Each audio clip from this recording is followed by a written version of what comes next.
You are listening to KLRN Radio, where liberty and reason still reign.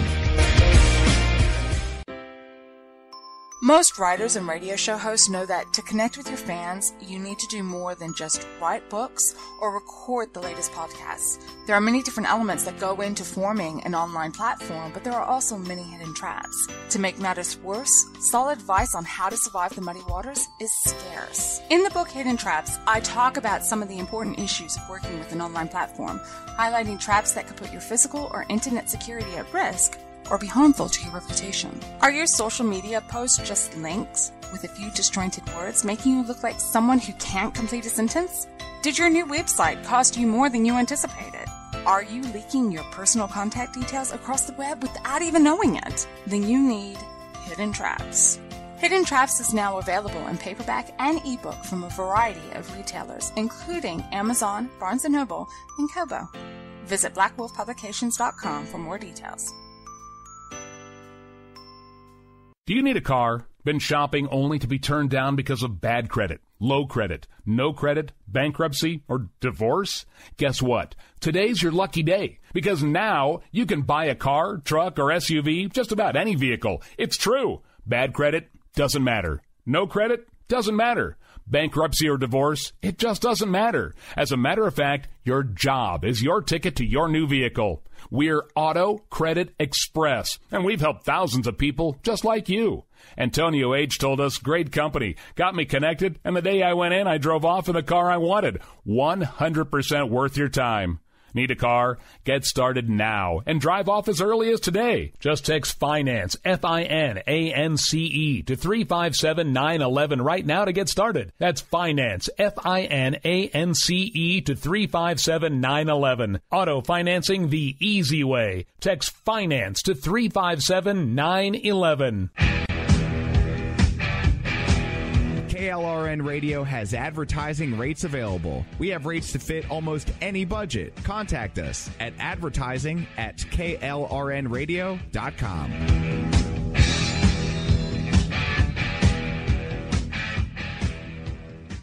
Everyone loves liberty. Our rights come from God, not the government. So why are you letting other people tell you what's best for your health care? Exercise your freedom with Liberty Health Share. Liberty Health Share is a community of people who voluntarily share one another's medical costs. Liberty Health Share is founded on the idea that most people truly want to help one another. Healthcare sharing allows members to do just that as a true community that supports one another in times of need. Liberty believes people should make decisions for themselves and their families. Members are able to take back the freedom to make their own decisions about their health care. Freedom from guilt or doubt about how your money is used. You have the freedom to direct your health care, not to be dictated to by bureaucrats. Stop letting others tell you what to do and join a community of like-minded people. Exercise your freedom. Join Liberty Health Share and take back the control of your health care while helping those around you. Call Liberty at 855-58-LIBERTY. Again, that's 855-58-LIBERTY for more information, or you can check them out at libertyhealthshare.org. Again, that's libertyhealthshare.org.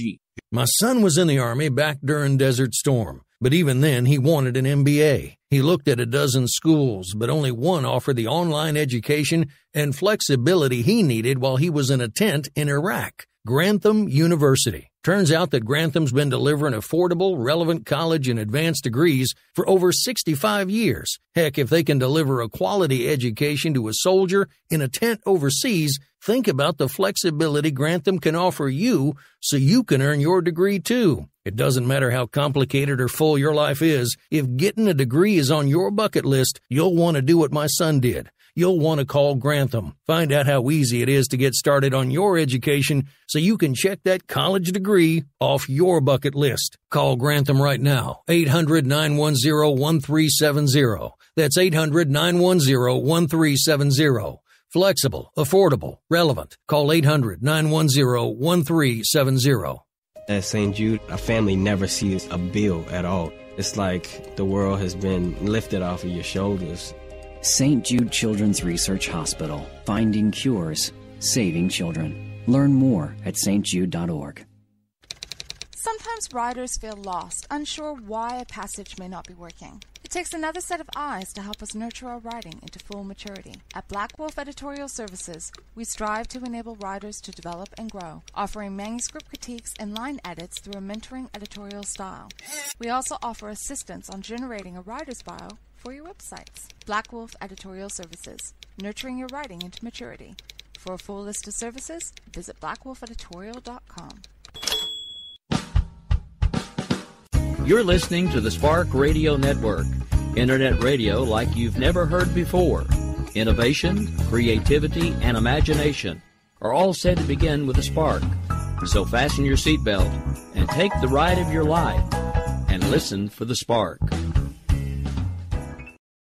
And so, my fellow Americans, ask not what your country can do for you. Ask what you can do for your country. Freedom is never more than one generation away from extinction. We didn't pass it on to our children in the bloodstream. The only way they can inherit the freedom we have known is if we fight for it, protect it, defend it, and then hand it to them with the well-taught lessons of how they in their lifetime must do the same.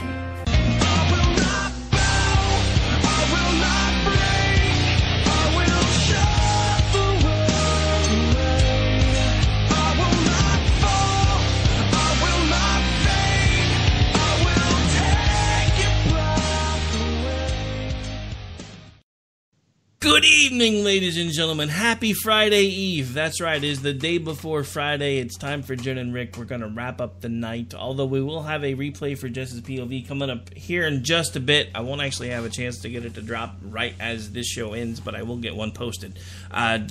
Did I just say Jen and Rick? Sorry. Jess's POV. So yeah, no. Jen and Rick is live. I promise. We're here. Jess's POV is going to be a replay. She's feeling a bit under the weather, so we'll get that posted here in a few minutes. We actually have some interesting stuff going on, because there's like tropical storms where I'm at, off and on. Tropical storms where Jen at's off and on.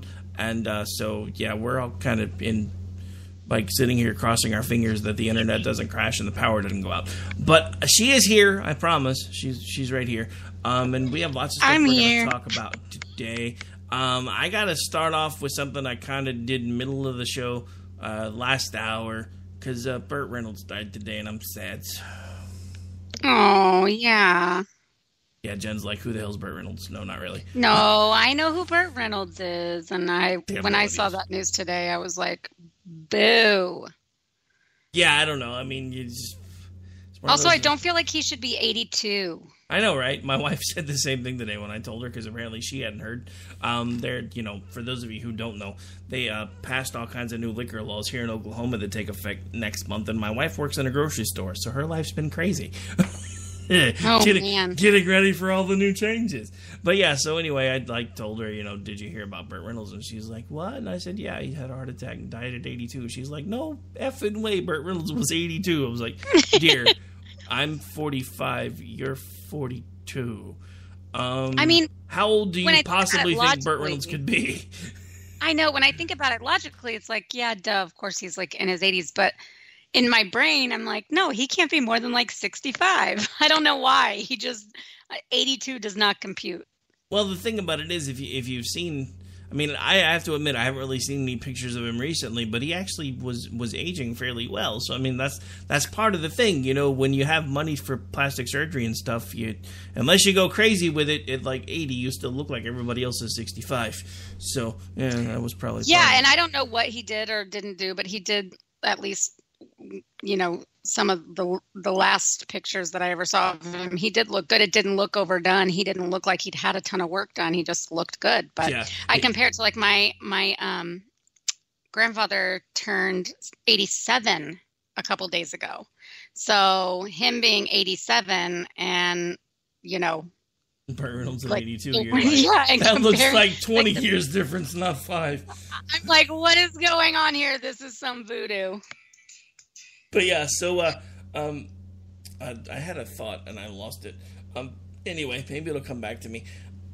So I had something else that I kind of wanted to talk about, because I have to admit it kind of freaked me out. One of my radio friends I saw on Facebook the other day found a post and he shared it, and it just kind of made me scratch my head. It was, I'm going to find somebody who has a voodoo doll of me, borrow it, and give it a back rub. Am I the only one that just thinks that's just a little wrong? I know, but that would be great, right? I'm just thinking, I know too many people that would not stop with the back, and that would just be... Yeah, no. Well, that's why they don't have those kinds of appendages on the voodoo dolls. Well, you know, they do have animatronic sex dolls now. Yeah, but the voodoo dolls, though, I think you could just, like, you could even do some, like, minor chiropractic work on it, and then all of a sudden you're like, ooh, I'm adjusted, but you didn't ever have to actually go see anybody. Oh, see, I'm starting to see the plus side here. Yeah. You could also, you know, use the needles to put the evil needles to good use and do acupuncture on yourself. Yeah, exactly, and then not have to actually go through it. But yeah, so the reason I brought up the voodoo dolls is actually one of the stories I was listening to at the very end of the ride today. They were talking about the first sex doll brothel being open in, I think it was Italy. I'm surprised oh man, no, I mean, I'm not surprised it's Europe. I'm kind of surprised Italy and not the red light district in Amsterdam or something, but or in Prague or something. Again, I don't have the story in front of me, but I'm pretty sure they mentioned Italy, and actually that was a different show I was listening to in the morning. But yeah, I remembered hearing about that, and I was like, oh, that would be kind of something at least fun to open the show with, because yeah, apparently there are now brothels that, you know, have sex dolls. I wonder, do they have RoboPimps now? Oh, I don't know. And also, like, so you pay to use the sex doll. Does it get clean? Like, how does this work? I don't get it. Yeah. What really trips me up is, you know, again, because this has been so much in the news, on the afternoon drive home, they were talking about the first webcam doll. Oh. Yeah, she can dance and she even twerks. She's a webcam doll. Oh, well, lovely. This is just proof that we're going to hell. This is getting too weird. I mean, first it was in what is the movie? Why can't I think of it? All I can think of is the theme song. Team America, where there's puppets having sex, you know, in an actual scene. That was creepy as all get out to me. Yeah, but that was like Ken and Barbie sex. That wasn't the same. That was just weird. I know, but it was still like it creeped me out. So we started with that, and I mean, I know blow-up dolls and stuff have been around for forever. Like you've never done the brown chicken, brown cow thing with Ken and Barbie when you were a kid. Don't lie. I'm not sure I did. Not buying it. Just kidding. I mean, I'm sure it happened. Well, I don't even know, but I just actually I was a terrible cousin. I used to go because I had cousins that were girls. I would go over to their house and put the Ken and Barbies in bad poses and leave the room. You would. They'd come in and I'd be like sitting at that point. I'd like, you know, sneak in when they were like outside or in the bathroom or something, and I'd set it up in a weird pose, go back in the den, sit there like I'm watching TV, being all innocent. They run in, scream, "Mom!" My aunt runs in there, "What the hell is this?" And I'm just watching TV. I don't know what you're talking about. You're like, I'm totally innocent. I have no clue. No idea what it is that you're referring to. But yeah, so anyway, I don't know. I said that I saw a funny post about that today though, because there was somebody that was making the joke, you know, this sex doll brothel is going to be a guy, you know, gets his business going on in the doll and gets electrocuted. And somebody responded, "Tech support still better than child support." Ooh, yowzas! I have to admit that one made me laugh. That is pretty funny. Okay.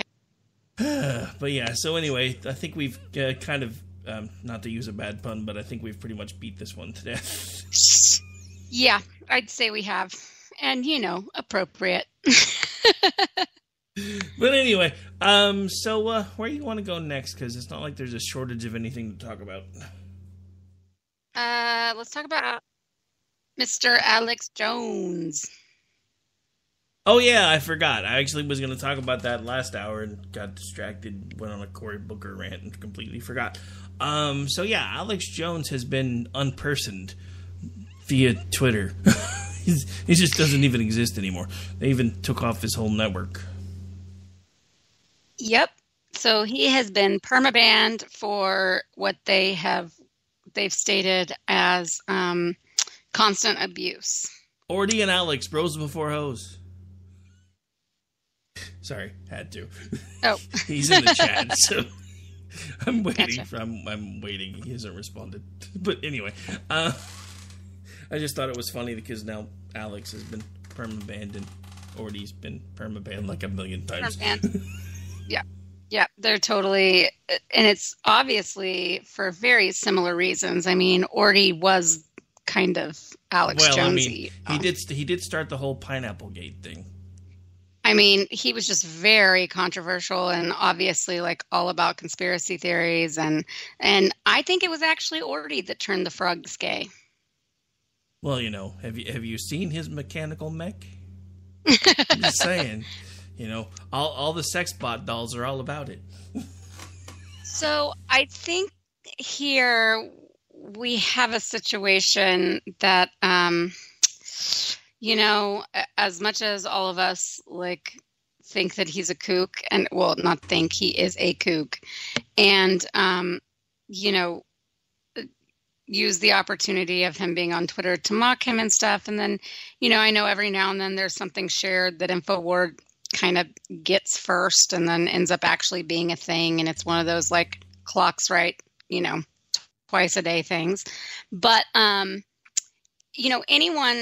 that actually values not just free speech, because this isn't government, this is a platform, but values discourse and being able to share views and being able to disagree and even being able to be crazy, like, oh, well, you're crazy and you put out crazy theories. They should be worried about this kind of thing. It wasn't from a report of a single tweet or anything. It was just after their little stint in Congress the other day, they basically just made a decision to ban his account. Yeah, the funny thing is, and Ordy just pointed this out right as I was going to say it, it's funny that they waited until after Jack appeared before Congress to ban Alex, just saying. Well, yeah, but I think they're actually going to use this as one of, in the coming weeks, they'll use it as one of their examples of how they said they're going to try to do better. And one of the ways that they can do better is this crazy right-wing nut job, get him off the air. But this guy, and get him off their side, I mean. But this guy, compared to so much of the troll, so many of the trolls and so much of the BS that we even get from nasty left-wing blue check marks, it just Alex Jones is not an abusive account when you compare it to Kathy Griffin. I'm sorry. He's not. He posts the InfoWars stuff. He posts some crazy things. But he's not normally engaged. What they're talking about is they don't like his content. They're not actually talking about him abusing TOS as a person with a Twitter account. And that's what is, BS to me. Well, I mean, it's going to come down to one of those things where, it's going to be like that old saying, first they came for Alex Jones, but I wasn't Alex Jones, so I didn't do anything. I think the only thing that's really going to do Alex Jones in the public eye is the fact that the story leaked after his divorce that even he admitted he plays a character 50% of the time. So I think that maybe Twitter's main saving grace is this guy admits that he's leading people on, so he doesn't really need our platform. And I mean, look, at the end of the day, my thing is, to me, this is a delicate balancing act. Because I don't want the government overlords coming in and doing anything, but I don't want the corporate overlords to be able to say, yeah, you don't deserve a platform. Because, I mean, at the end of the day, social media is social media, but it's not like it's really, really expensive to put a website together anymore like it used to be, and it's not nearly as hard as it used to be either. So the idea that Alex Jones is just going to go away is crazy. Because, whether anybody likes it or not, there are alternatives to Twitter. They're not nearly as big, and it's not nearly as cool. But he also he hosts and produces his own show. I mean, he is everywhere, and you're not going to be able to, just stomp him out like this. He did not gain fame because of Twitter. He gained fame on public access, and then starting to put out Texas. Just saying. He's believe me, I've said this before here on the show. Like after 9/11, my brother and I used to like sit upstairs when she was 12. we would what? I said, yeah, when you were like 12. No, no, I'm just kidding. I had just graduated high school actually, to date me, but we would sit upstairs. We had like a shared TV upstairs in the game for the kids. And he came, my brother and I would like go out and then come home, and it would be on at like 2:30 in the morning or like 3 o'clock in the morning on public access. And he had like a ponytail back then and didn't dress anything like he did now. And he was a lot thinner, and he would like chart out all of these things on a whiteboard and flip it over and do another thing and whatever. And he was already in on all the like 9/11 conspiracies way back then. And we would just laugh, and we were mesmerized, and we thought, this guy is such a kook, but he's so freaking entertaining. And that was when he was just like he was on Austin's public access channel 10 or something silly. So, he's been putting on a show for a long time, and he didn't like Twitter, I'm sure, helped amplify him during the 2016 campaign, but for the most part, like he was already, I guess, a rock star in the weird conspiracy gay frog world. I don't know. Yeah, no, I don't know. So basically, you gave me a thought when you were talking about him mapping everything out on the whiteboard. So basically what you're saying is he was conspiracy theory public access version of Karl Rove. Kind of, but like way more intense and way more excited. I don't know. Have you seen Karl Rove on election night? I'm not sure you can get much more intense yes, or much more excited. No. Alex Jones was like standing up and like jumping around and swiping all the way across, and then he'd flip the huge thing. It was like one of those ones you'd have in a classroom. And then he'd go all the way across it with something, and he'd be going, and he'd practically running back and forth from number to number to show you, and diagrams and drawing different things. And it's just like, whoa, what kind of drugs are he on, and where is he on, and where can I get them? Yeah, what kind of drugs are you on, and why the hell you're not sharing? And basically that part of it didn't change. We're still all wondering what drugs he's on, but true. But yeah, whatever. It's funny to me, but I do think that, I don't think that this is necessarily a good thing. I think if someone is banned for doing something, and if they can actually cite where that violates their rules, and that's my other problem with them banning people, is they don't cite where it violates, and so it's very hard to avoid, because even though they claim that their rules are printed, they also have unwritten rules, and they have code words and things that, buzzwords you can't type, and otherwise that would trigger, something. Like SLUNT, right? Yeah, my favorite go-to. So annoying. But so I don't like all of these arbitrary rules that the people using their platform, and yes, they know we're using it for free and we shouldn't complain and this and that. Well, that doesn't mean that just because you're getting a product like this and we're quote unquote getting it for free, doesn't mean that we can't criticize it, and doesn't mean that we can't, they're constantly having you do those surveys and asking you've been selected to do a Twitter survey to make the site better. So don't ask us what can be better and then tell us to shut up when we say what can make it better.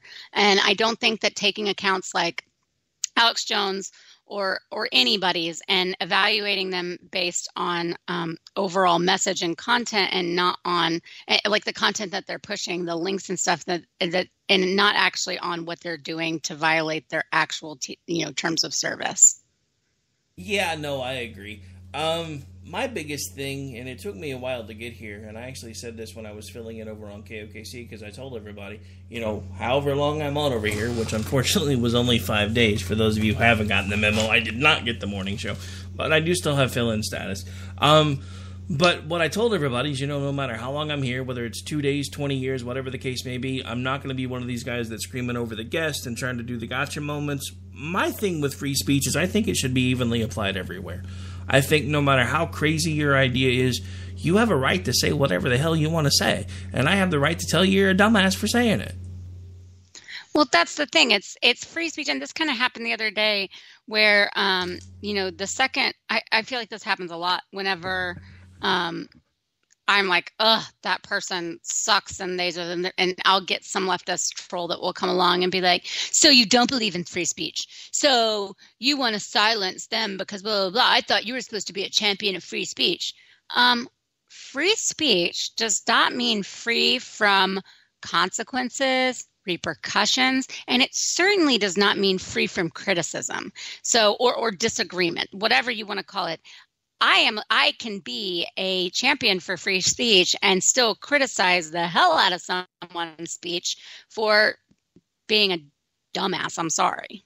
Like, I get to do that, and they get to do that with me. They get to criticize my speech, and that is not in some way oppressing them, and it's not in any way silencing them to shout back at them. That's kind of part of the deal, right? And then also all this crap about like protesters, like they, silencing them is violating their rights, and the government's actually the ones doing it and taking them out and this and this and that. No, you do not have the right to disrupt hearings, in the Senate. I'm sorry. You do not have that right. That does not fall under free speech. You have the right to come. You have the right to be here. You have the right to march outside. You do not have the right to disrupt the actual agenda on the table. Yeah, no, it's all craziness. All right, so we're at the bottom of the hour. We're going to take a break. When we come back, though, people got to hear me rant about it last hour, so I'm going to actually let you hear some audio and kind of get your take on it. But we should probably take a break and pay some bills first. This is Jen and Rick. We'll be back. Stay tuned. Maybe. Haha, the button finally listened. You guys anyway. My son was in the Army back during Desert Storm, but even then he wanted an MBA. He looked at a dozen schools, but only one offered the online education and flexibility he needed while he was in a tent in Iraq, Grantham University. Turns out that Grantham's been delivering affordable, relevant college and advanced degrees for over 65 years. Heck, if they can deliver a quality education to a soldier in a tent overseas, think about the flexibility Grantham can offer you so you can earn your degree too. It doesn't matter how complicated or full your life is. If getting a degree is on your bucket list, you'll want to do what my son did. You'll want to call Grantham. Find out how easy it is to get started on your education so you can check that college degree off your bucket list. Call Grantham right now. 800-910-1370. That's 800-910-1370. Flexible, affordable, relevant. Call 800-910-1370. Tired of paying outrageous prices for Viagra? Well, we have great news for you. Now you can finally get Viagra at huge discounts. Healthy Man allows you to save up to $500 on Viagra. Why pay U.S. pharmacy prices of $15 per pill or more when you can get Viagra for less than $3 a pill? Call today and get 40 Viagra pills for only $99. This can cost as much as $600 at your local pharmacy. You can't afford not to call us. If you want Viagra at the lowest prices, never pay $15 a pill pharmacy prices again. Get Viagra for less than $3 a pill. Call 1-800-516-7602 today and save up to $500 and get 40 pills for just $99. Healthy Man is fast, easy, and affordable. Operators are waiting at 1-800-516-7602 to take your call right now. Call 1-800-516-7602. That's 1-800-516-7602. Again, 1-800-516-7602. Attention business owners and independent contractors. This is a money-saving message from Tax Mediation Services. If your business owes $20,000 or more in taxes, we can help you today, right now. Listen, dealing with the IRS is no picnic. It's an intimidating and extremely stressful process, and you don't want to go it alone. Our attorneys know every law, every tax break, and every possible opportunity to help you resolve and reduce your tax debt. And if you owe more than $20,000, you may be at the top of their hit list. So don't take your tax debt lightly, because it will not go away on its own. The IRS can seize your bank accounts, your home, and even shut down your business. Call our tax experts today at 1-800-783-0810 and let us deal with the IRS while you focus on your business. That's 1-800-783-0810. Again, that's 800-783-0810.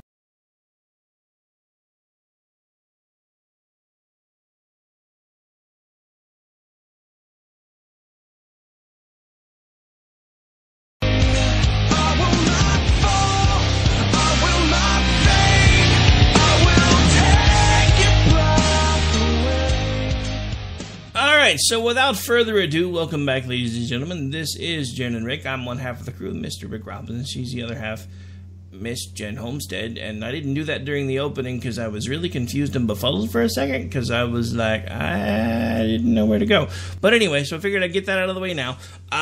So I promised when we came back, because you guys got to hear me rant about this enough last hour if you tuned in. If you didn't, you suck. Go to the podcast later. Not right now. Just playing. But yeah, please check out the podcast later. But yeah, so here's some audio from Senator Cory Booker today. I'd like to get your reaction. Here we go, right about now. I'm going to release the email about racial profiling. And I understand that the penalty comes with potential ousting from the Senate. And if Senator Cornyn believes that I violated Senate rules, I openly invite and accept the consequences of my team releasing that email right now. And I'm releasing it to expose that, number one, the emails that are being withheld from the public have nothing to do with national security. Now, I appreciate the comments of my colleagues. This is about the closest I'll probably ever have in my life to an I am Spartacus moment. My colleagues, numerous of them, said that they too accept the responsibility. There were very serious charges that were made against me by my colleague from Texas. I don't know if they were political bluster or sincere feelings. If what he said was sincere, there actually are Senate rules governing the behavior of senators. If he feels that I, and now my fellow colleagues who are with me, have violated those rules, if he is not a tempest in a teapot, but sincerely believes that, then bring the charges. Go through the Senate process to take on somebody that you said is unbecoming to be a senator. Let's go through that process. This is not a violation of the Presidential Records Act. This is not a violation of the Presidential Records Act, not a violation of Senate rules, sir. But if somebody's going to land those charges, I hope that they will follow through with me and Senator Durbin, Senator Coons, Senator Whitehouse, Senator Hirono, Senator Blumenthal, now Senator Feinstein. I hope that they will bring charges against us. Any senator, officer, or employee of the Senate who shall disclose the secret or confidential business or proceedings of the Senate, including the business and proceedings of the committees, subcommittees, and offices of the Senate, shall be liable, if a senator, to suffer expulsion from the body, and if an officer or employee, to dismissal from the service of the Senate and to punishment or contempt. So I would correct the senator's statement. There is no rule. There is clearly a rule that applies. Then apply the Mr. rule Chairman, and bring the charges. Mr. Chairman, all of us are ready to face that rule. And there you have it.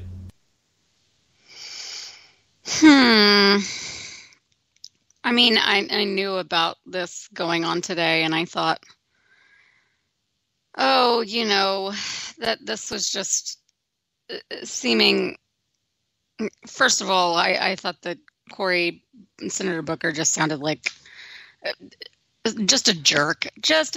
I mean, they want to have rules when they want them, and they want them to be, just so tight and locked in. And then they want to decide when rules don't matter anymore, and that how somehow it's courageous to no longer have that rule, and it's the right thing and the best thing for the American people. And that I'm just really kind of over Democrats going back and forth based on whatever suits them and their agenda, and then getting to call it patriotic. I mean, it's not. And it doesn't matter if all of the content of every single document that was kept confidential for the committee only necessarily needed to be or necessarily had anything to do with national security. They really didn't seem to care too much when we're talking about, things that actually had to do with national security stored in a server in a bathroom in freaking Colorado, and they told us that it's a nothing burger. But, this, they get to be like, well, this isn't national security, and this is when I want the rules to matter, and this is when I don't. And that they get to decide, pick and choose without any real, going through any real process, what they want to release that was supposed to be confidential. I mean, if we did that to them, if the Republicans did that to them, they would lose their minds. They would halt proceedings. They would call for removals of office. I mean, it would be a complete clown show, and they would probably get their way. So here's the little inside joke on everybody. The whole time he's having his I am Spartacus moment, he knew at 4 a.m. those emails that he was threatening to release were cleared for discussion. And I think, if you'll notice, he kept saying over and over again, this isn't a violation of the rules. This doesn't violate Senate protocol. I think that was his way of saying that he knew he was safe, while still taking jabs at everybody else. Because he knew they couldn't get him for violating the rules, even though he's standing there saying, I'm violating the rules because I think I matter more than everybody else because I am Spartacus. But yeah, he did his whole I am Spartacus. Dude, look, Cory Booker and most of the Democratic political party right now are nothing but they're outreach fluffers. And if I have to explain the term fluffer for you, go look it up because I'm not doing it. No. No, I wasn't. I didn't just mean you. I'm just saying in general. If I have to explain it, just go look it up. Yeah. Carefully. Without children in the room, you might find tentacle porn accidentally, and then be the laughing stock of Twitter. Oh, sorry. Was that out loud?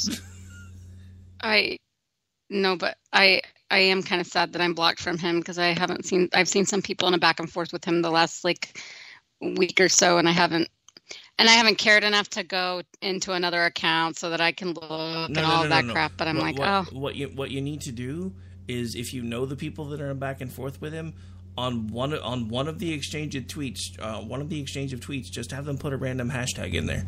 Click on the hashtag, you'll be able to see all of it.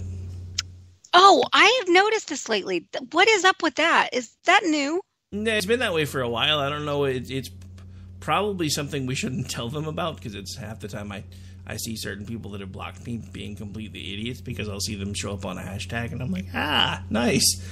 Well, because I realized this the other day when I clicked on a hashtag link and then the first 3 tweets that came up, one of them was Laura Ingram's, and I've been blocked by her since, I don't know, the primary. So I was like, whoa, am I not blocked by Laura anymore? And I clicked on it, I was like, nope, still blocked. And I didn't know that was why it showed up on the search, because I had clicked on a hashtag. Interesting. Yeah, for some reason the hashtag stuff still shows up. Actually, I've seen it happen a couple of different times. I think it's just a glitch with the algorithm, but it's more prevalent with hashtags. So if you know anybody that's involved in a back and forth with somebody that you know you're blocked from, just DM them and be like, just put a random hashtag in. Doesn't even matter. I just want to be able to see.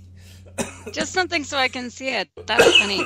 Well, I am not missing out on Miss Laura's tweets. I gave up on her long ago, which is why I got blocked, because I questioned her integrity. Yeah, I somewhat have to play nice with her because she's on the station that I sometimes work for. Meh.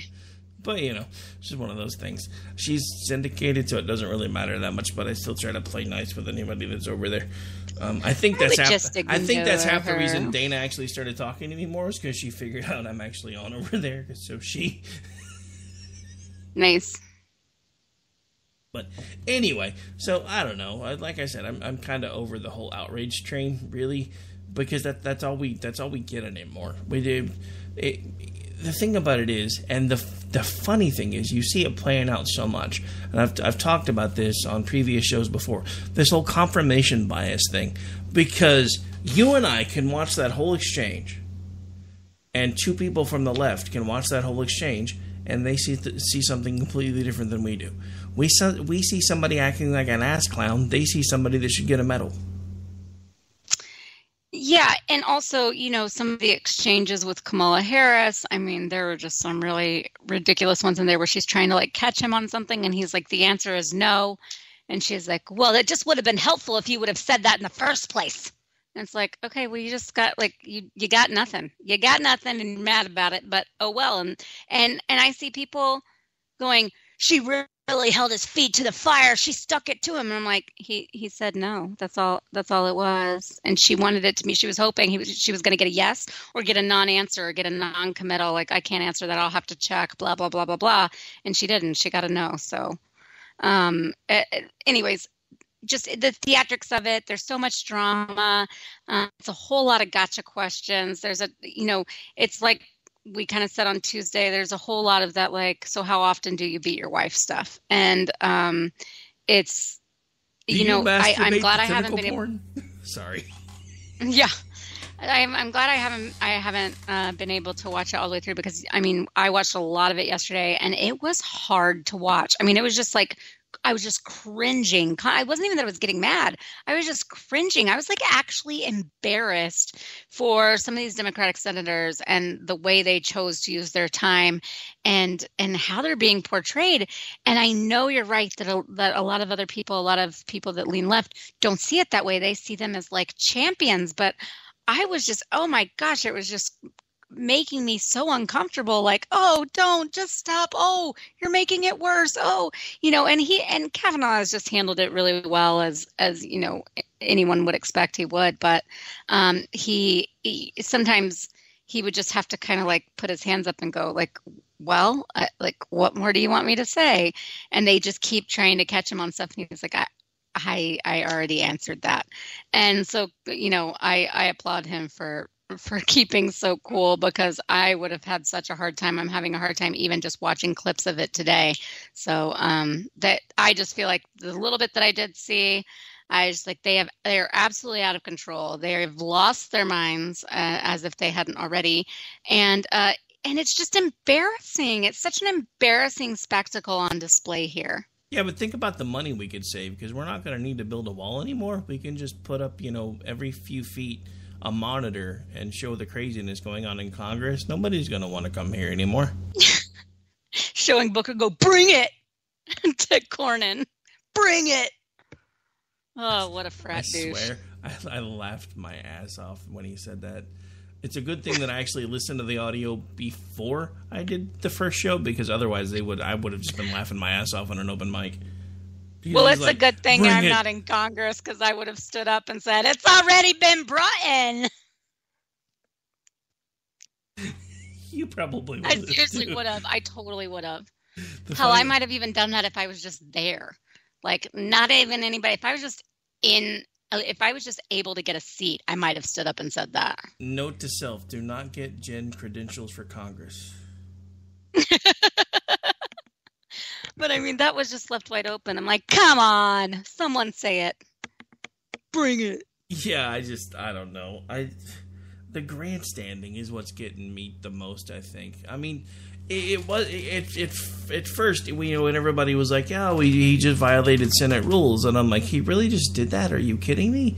And you knew, before anybody knew that it was this giant hoax, you knew there were people that were watching this go on, standing in the living room, jumping up and down, screaming, that man needs a medal, he's an American hero, blah, blah, blah, blah, blah, blah, blah. Resist, blah, blah, blah. I mean, what the hell are you people resisting anymore? Well, here's the thing, though, like, okay, so he knew that it wasn't going to be that, that it wasn't going to be a violation and we didn't know that or whatever. But also, what side are they on? Like, when is it okay to leak? When is it okay to, to publish something that's classified and to flip out over something being confidential? And the answer is whenever it well damn suits them. And that's the problem. That's the whole problem. They lack consistency. They lacked any sort of, real ethical character, and they lack principle. And they don't even care. And they have spun it into such a thing as being, patriotic to not be principled and to not give a damn. Okay, so this came across my feed a minute ago, and I keep meaning to read it, and I keep forgetting. So our buddy JD's at it again. He just put this out over Twitter. If Trump gets third SCOTUS pick, he should appoint himself to the court for life. No requirement to be a lawyer or a judge. Pence becomes POTUS. Giuliani AG. Diamond gets HHS. Silk at Agriculture. Bannon becomes Secretary of the Navy. Libs explode.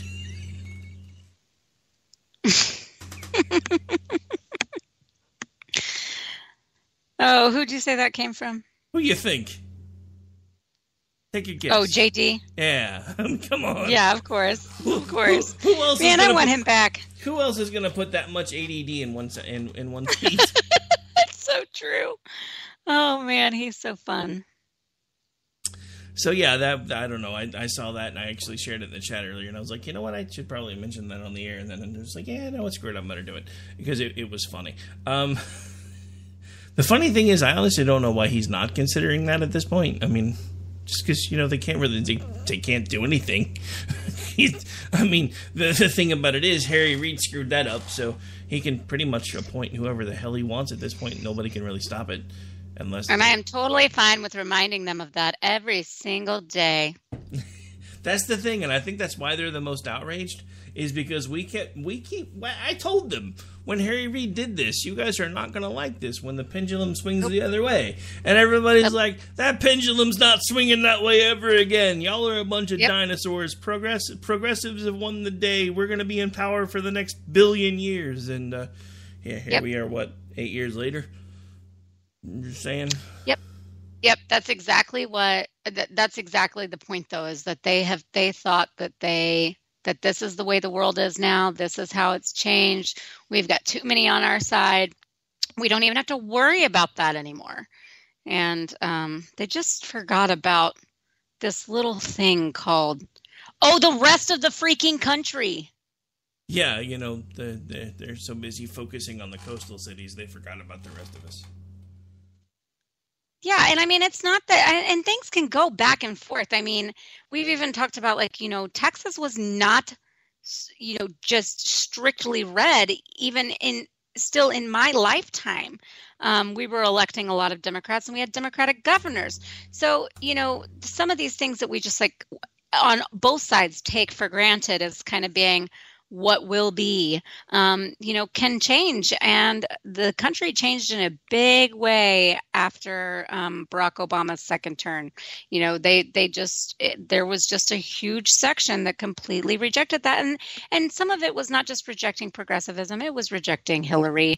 And we all know this. And it was rejecting the PC culture, the overly sensitive culture, the anti-business culture, and anytime that anyone gets comfortable and starts to write off the other side, that's when they're in trouble.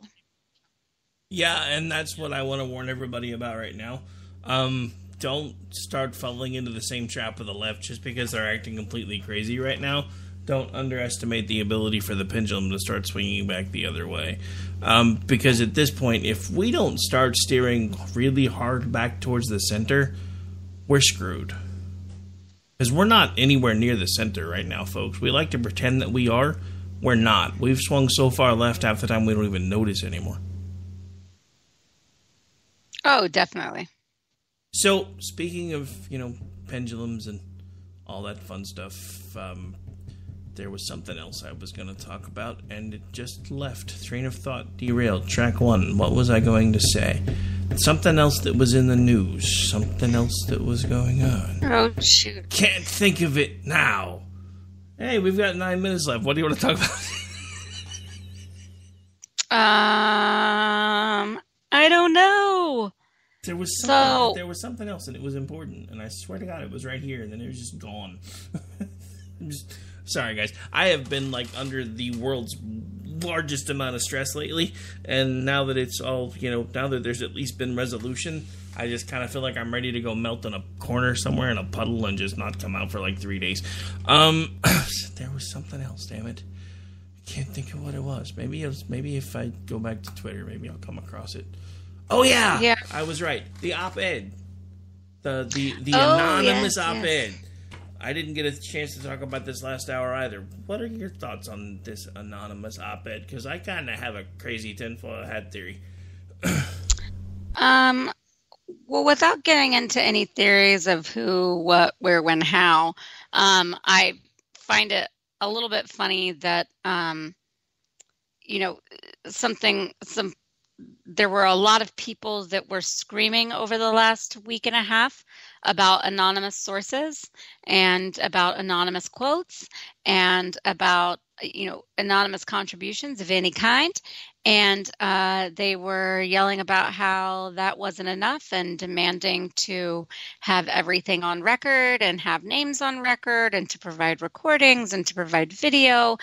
And yet a lot of those people were championing the op-ed that you're talking about in the New York Times, and thought it was obvious that this was someone who does work in the White House and was, and good for them for doing this. And of course they can't stand up for reasons being their job, and then also for security reasons and this and this and that. And so this kind of anonymity is bueno, and all that other kind where we just completely crapped on someone for a 1 week straight and completely bullied a bunch of people over it.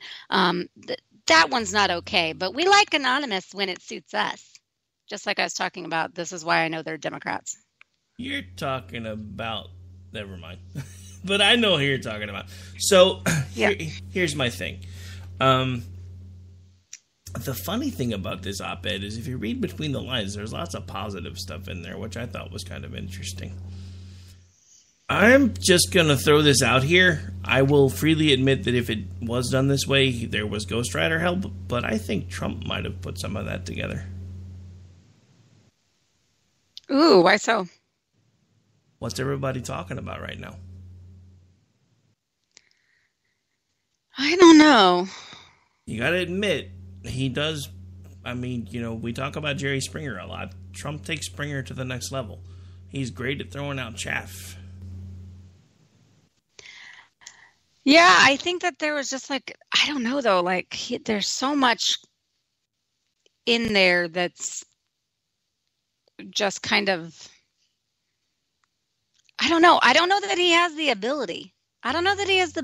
Maybe he would have, like you said, maybe have someone else do it and then just go, okay, I don't want to see it, just write it, because he just really cannot stand even the slightest of criticism. Well, no, but, that's what I'm saying. I don't think he was behind the actual pinning, but I think he told somebody to do it.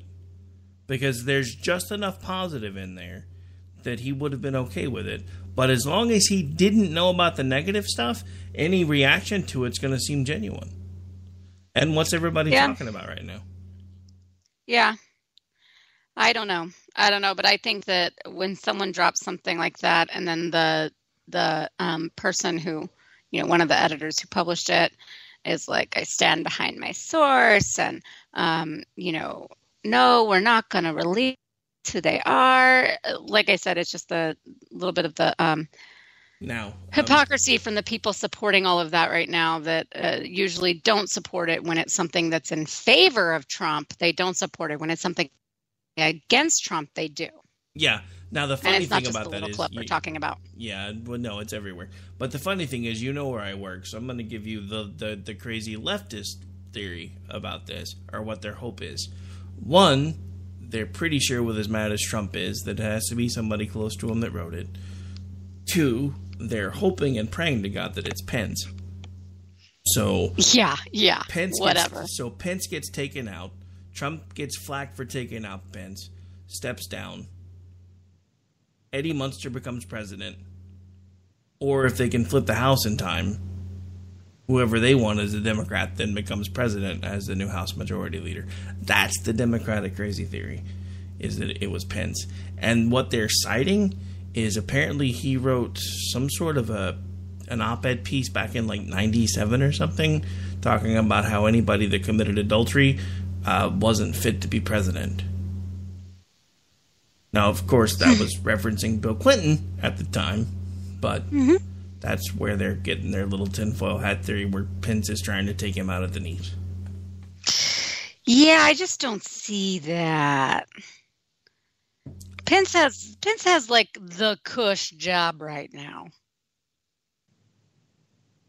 Well, yeah, except for keeping his wife happy. But I mean, he barely had to go through anything for it, as far as actual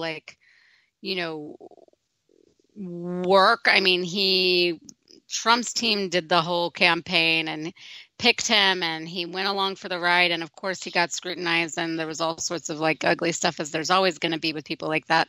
But, he basically got on the bus and got on the planes and rode from stop to stop and then got ushered right into the White House. So, I can't even remotely see it being him, other than the fact that it just doesn't seem like him anyways, just his character. Well, a lot of stories that Chaco Jeebus took credit for weren't actually his either. Just saying. It has been known to happen. All right, so believe it or not, we're down to a couple of minutes left. Anything else you want to talk about while we start wrapping up? Any big plans for the weekend? Any plans? Yeah, you got anything going on this weekend? Anything cool? Just football and, trying not to drown because apparently it's going to rain all the way through the weekend. Yeah, that's kind of what has us worried because we're supposed to have a football game tomorrow night. There's like an 80% chance of rain in my entire area, and we're in the next town over for the football game. So I'm kind of afraid there may not be a football game tomorrow. And my brother was supposed to be in town Saturday, so we were supposed to go to my dad's for this big cookout family get-together. We're still doing that, but my brother's not feeling well, so he's not coming. A little bummed about that, but there's going to be alcohol, so I plan on erasing most of the days. Erasing the week? Yeah, pretty much. The week that I became first runner up. Boo. Well, hey. You had to do what you had to do. You gave it your good shot, and it wasn't about you in the end. So yeah, nothing you could have done. That's kind of how I'm having to look at it. Anyway, folks. Like, if it was something else, if there was like, well, there were these things that really bothered us, which he was much better at than you, but that's not the case here. So you can walk away with your head held really high. Or walk back in to, fill in every now and then with your head held really high. Or I can wobble, but yeah, same thing. All right, so anyway, if you like what we're doing here, folks, feel free to follow along with the station at KLRN Radio. You can follow along with me on Twitter at, almost gave out the old one, at RowdyRick73, and you can find me on Facebook as well as Instagram and on Minds. So feel free, follow along wherever you choose. And where can folks find you when you're not on the air hanging out with me? Yeah, I'm at J Homestead on Twitter. Find me on Misfits Politics on Twitter. And then also misfitspolitics.com. And don't forget, tomorrow night is Misfit Mischief for anyone that needs some politics-free fun.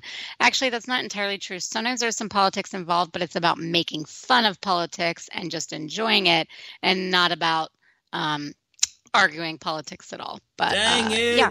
The gift, it's supposed to be politics free. No, I'm just playing. All right, folks. I know it usually is mostly, but every now and then there's like a would you rather thrown in there that involves some political figures or something. All right, folks. Well, we're out for the night. I will do my best, depending on whether or not we are rained out, to try to put out a live Robinson and Wright tomorrow night. Maybe a few minutes late if we can manage to have the game, but we're still going to try to do it. No promises, though, because on top of everything else, the youngest truck is still broke down, so now we have to go pick him up when he was driving himself home from the game for a while. So we'll have to play that by ear. But on that note, we are out for the night. Take care. God bless. We will see you when we see you. Take care.